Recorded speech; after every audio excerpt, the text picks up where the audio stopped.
An historic election in Tulsa just a few months ago was proof that sometimes groundbreaking change can take decades. Monroe Nichols has settled into his job as the 41st mayor of Tulsa, the first black mayor in the city's history.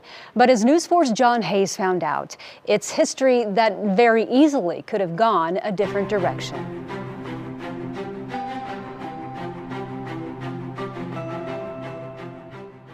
An aged picture of a little boy from Waco, Texas, who's now broken barriers decades later and hundreds of miles from where this photo was taken. But that's no surprise to Monroe Nichols' mother. I called him my alphabet baby. Ramona Curtis says there were very specific letters and words that caught her son's eye when he was just a child. The books were either about Air Force One or the presidents or the governors or Michael Jordan. Sports, politics, faith, and family were everything to Nichols, who was the fourth in his family to carry his name. This is where everybody's from. He's the youngest Monroe in this picture. I was what you call probably an old soul back in the day. It didn't make his father's death before his 16th birthday any easier. He died at 35. I'm 41 years old, and so, you know, the greatest challenge growing up was losing a parent.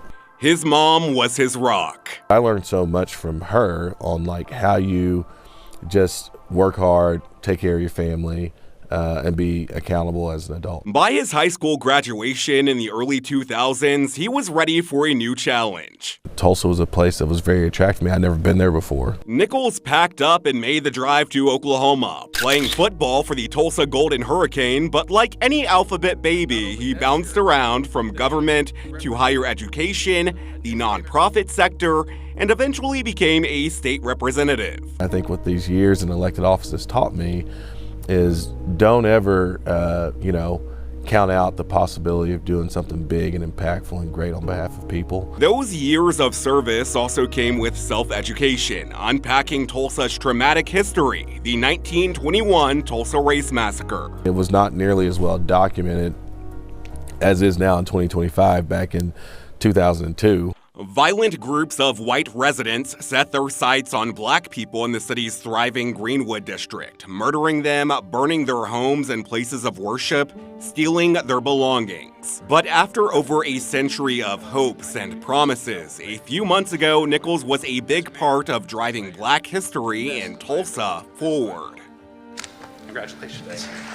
There he is being sworn in as the city's 41st mayor, his son right next to him.